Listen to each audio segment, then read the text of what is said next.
Peter Delpenny here with Namibia captain Gerhard Erasmus, man of the match, and a 4-wicket win over Papua New Guinea. Congratulations on that, first of all. You had an exceptional knock, especially against the spinners, top scoring today for Namibia, just short of a century, but you were using your feet, playing sweeps, reverse sweeps, doing all sorts of inventive stroke play, which we haven't seen from a lot of players that can spin this week. And it was on a new strip today. So what was it about this wicket compared to the previous one that was used for the first 4 matches that allowed you to have so much success? Yeah, I don't think a great lot. It's not too much difference between the 2 strips. Perhaps this one, the ball got up a bit more, so that sort of, I think, favours us. But in saying that, I think we were just more accustomed to the conditions today after having played on this kind of wicket for 2 other games. So it's just us getting used to it.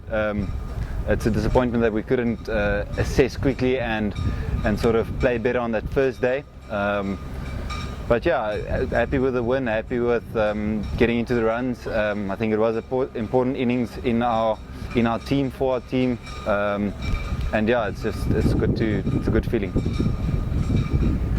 You had a 124-run partnership with JP Kutsa. You kind of played a support role to him a couple days ago against USA when he was going off for his century. He shifted roles with you today. How much of a factor was he in helping you generate a lot of those quick runs in between the boundaries? Yeah, JP's he's a quick scorer. He's a very positive batsman, and obviously that's very nice to have in a partnership.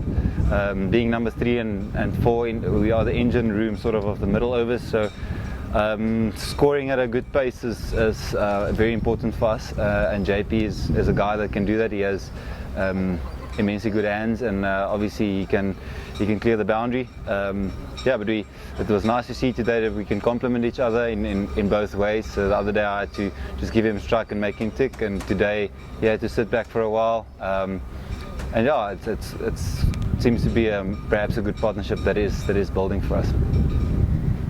In the first innings, Pickie Groenewald again took 3 wickets, almost had a 4th, and he's done very well, it looks like, from the boundary, varying his pace. The spinners who succeeded, they've mixed up their pace as well. They've tried to keep batsmen off balance in that regard when there hasn't been as much turn, and when there has been, it's been slow turn, not fast turn. What improvements have you seen in his game over the last year or so through Division 2 in Namibia and coming into this tournament that has turned him into such a good spinner that is able to really give Namibia something positive to look forward to through the future with somebody like Bernard Schultz, who don't know how many years he has left, so there's young players coming through. What kind of factor does that have in terms of kind of lifting the team as a whole and the spin unit in particular? Yeah, it's obviously he's a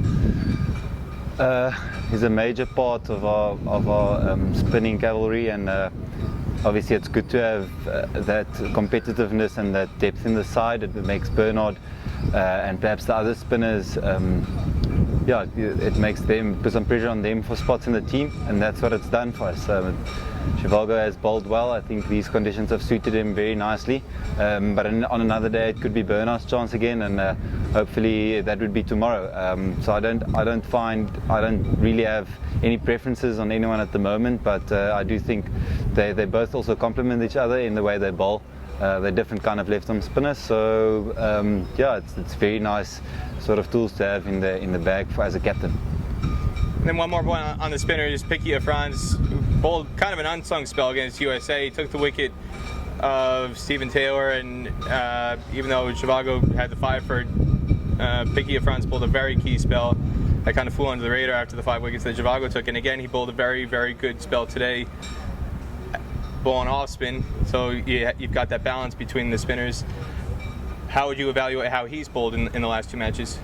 Yeah, he's also another spinner that has put some pressure on sort of the main spinners in the team, and it's nice to have that balance, as you say, on a pitch that is assisting spin, to have 2 off spinners and 2 left arm spinners. Yeah, I think he's sort of new he's got a new role in the team for us. He's sort of redeveloped himself as being a spinning all-rounder. So I think he's just going to improve with every game as well. And going into the next few fixtures we have, the T20 is coming up in Dubai, and our next series in Oman, we are probably going to need some more spinners. So it's a very nice one to have. It's nice that he's coming to his own now.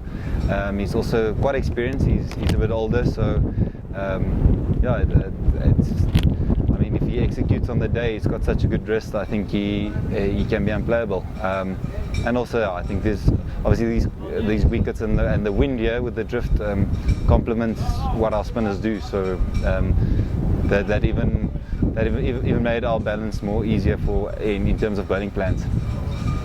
They made 219. They could have been bowled out for a lot cheaper than that. The one area for improvement coming out of today, probably fielding, put down some catches. There was a catch, Charles Meany at long on with JP Coetzee when he was on one. There was a couple missed fields on the boundary with Pickie Groenewald that, if some of those chances had been converted earlier, could have kept them to a much lower total.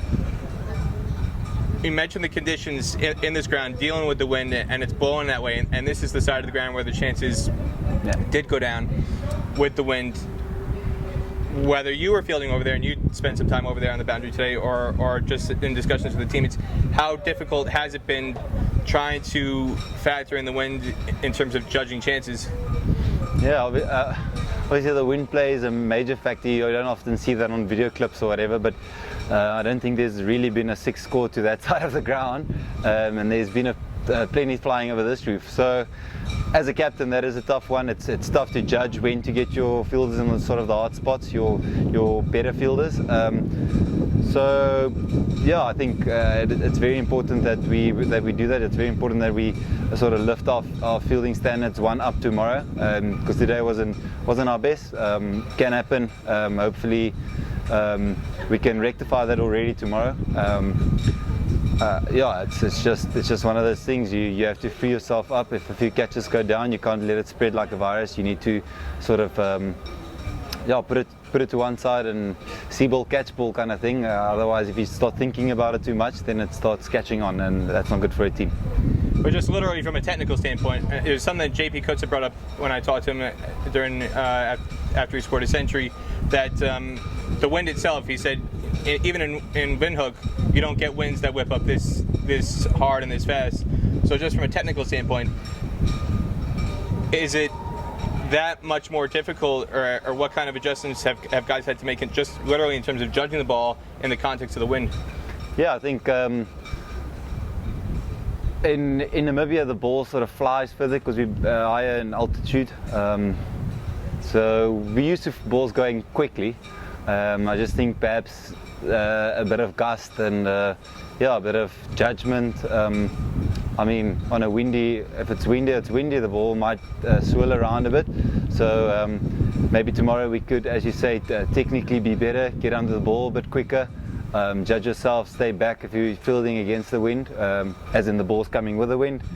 Stay back and judge it a bit better, and hopefully have our best fielders in those areas where the ball go the fastest, and perhaps where the boundaries are being targeted, because they're not going to target the boundaries towards the wind. So that's what we've tried to do. We fairly had the right guys at the right spots. I mean, the ball can still go any place on the ground, so it's a tough one, and where you put your guys needs to complement where you bowl. Don't think both of those were on par, especially not to the back. Perhaps to the latter end of our innings, it was 40 to 46. So hopefully we can reset tomorrow and do that better. Anything else you want to say about today's match, or heading into tomorrow, the final game against PNG? No, I think we've our bowling has sort of won us a few games. The last two or three games, sort of played warm-up games. Then our batting did. Hopefully we can click tomorrow and just oil that machine. It doesn't seem to be coming all together, which is what you want. You want to play the perfect game. Not always going to happen, but we obviously, it's very exciting to still have room for improvement, and you're still picking up ODI points. So I think the team's in a decent spot.